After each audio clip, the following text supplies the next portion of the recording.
find out. Yes, we did.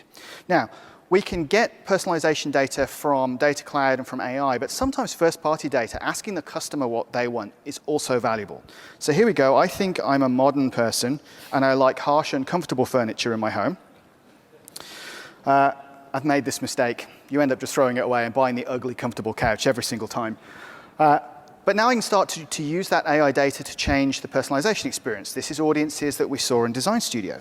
But that predictive AI also extends to search. So here we go. If I perform the exact same search I did before for chairs, now I'm seeing bright, uncomfortable, ugly chairs prioritized rather than comfortable ones. Now, I'm looking at this egg one, which is the most compromised. This might actually still be comfortable. So I can go in here and look at the product detail page. I'm seeing specifics. I'm seeing customer advocacy content coming from one of our partners, Dual, trying to engage me with customers like you like this product. It looks kind of nice. I could be persuaded. If I go back and search for chair one last time, you will now see, there we go, that the Salerno range, which was the ones I was just looking at, and Modern are now being boosted automatically towards the top. As a merchandiser, I didn't have to set up any rules to do this. It's just working out the customer. It's also got this, if you're indecisive, just build it yourself chair. Now, this is kind of cool because I can go through and an integration with Configure Price Quote, which we just use as a B2B buyer. I'm using that same for a B2C experience, so it goes both ways. I can go through and configure a chair. Now, this one looks a little scary, so let's try a cross back, maybe, I don't know, taper 4 legs. And you'll see down the bottom, this is starting to adjust based on my configurations. Let's choose a lighter color wood so that you can actually see it. And the red Oracle pillow tops. So here we go. We're starting to see some virtualization that I can wander around and look at this chair. But I want to see what this is going to look like here on stage because I've been standing here for 40 minutes. So let's drill into our partner app. Now, this is provided by CDS. And what this will let me do is take the configuration that I just placed and pass this into the app. Let's see if it can work out which part of this stage would be suitable for a chair. There we go. So now the chair that I just configured turns up on the stage. Now, sometimes it's nice to have a friend on stage. There we go. So I can have 2 of us up there.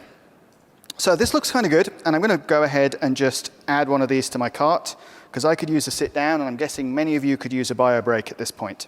So I've added it to my cart, but I'm indecisive. So I'm going to leave the app. We saw how webhooks can drive immersive experiences based on cart abandonment, and here's my prompt. Now, what's kind of cool, rather than just a AI identifying, give this customer a discount and they'll come and buy, it's boring and it costs us all a fortune, I can use the AI to identify a loyalty challenge that will engage a customer like me. Infinity has told us that customers like me, if I can get them in the store to interact with the products, will buy and spend more. So I'm going to accept this challenge, and this takes me into the loyalty challenge page where I can see the specifics of the challenge. And in this case, the challenge is, you're not a modern buyer. Just interact with some comfortable rustic stuff, and you'll discover what you really want. So it wants me to go through and find these 2 pillows. So I'm going to quit the app, walk to the store. I've got this little iBeacon, so I'm going to turn this on so that it knows that I'm walked into the store. There we go. I've got my prompt that I've walked in. Oops. Just tap that to open the store. OK, so now in the store, I have props. I know. And they're ugly props, too. So here we go. I have this fluffy pillow that it wants me to go ahead and touch. And this has an IoT sensor in it. And there you go. It's detected that I've picked it up. And I can drill through and find out more. 2 things are happening here. 1, you just stop me going to Amazon, price shopping, and leaving the store. And 2, I'm again gathering first-party data. Do I like this or not? And I actually do, and I want to tap and learn more. So here we go. This is comfy.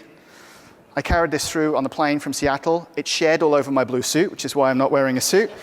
And it kept telling me, why not check out this pillow, as it was in the hold and I was sat in my middle seat. But I also got another one that the system wanted me to go and take a look at. So here we go, the attractive cow pillow. And there's the prompt for the cow pillow. So I go through, I can look at this, and you know what? Maybe I do want something a bit more comfortable after all. So I get your challenge is complete, and I've won my award. And my award was that I could schedule an appointment with my personal shopper. You saw how we could build these chat experiences using mobile cloud service earlier. So here we go, I'm asking for my appointment. This is making a call out to the appointment planning tool. It's looking for an available personal shopper. It's looking for a time. Here we go, I've got an availability time. And I can go through and confirm that appointment. It's all about journeys that span channels. So if I press my magic button here, which will take me back into my laptop, our mobile consultant has got Agent Console. This gives me an employee-facing view of all the things I can do in commerce. So I can go and look myself up. Imagine that I've got my iPad out with the customer. I'm going to search for Alistair. Hopefully I'll remember which email address I just used in this demo, because there's going to be about 17 of these. It's taking a long while to find all of these Alistairs that are behind the scenes. Perhaps I should have put a last name in. Yeah. I think my actual session may have expired on me as well. If this doesn't work, we'll just give up at this point, because we've done the fun stuff with the pillows. That's really all we all came for.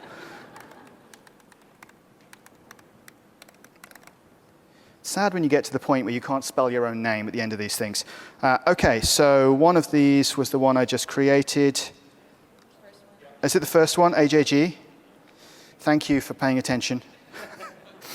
Here I can see the chair configuration that I just placed, and I can also get a view back into CPQ. So I can go through and tell the customer, you know what, you actually want the nice warm wood. It's going to go much better with the comfy chair with the drink holder. I can go through, I can confirm this. My customer is going to want 10 of these because, you know, why not? I've got a free gift as well now. That's exciting. And I can go through and I can configure and I can place this order. I'm not going to bore you with those specifics because you've sat for a long time and I want to get Ian back up.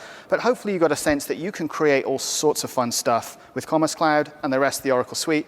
And you can even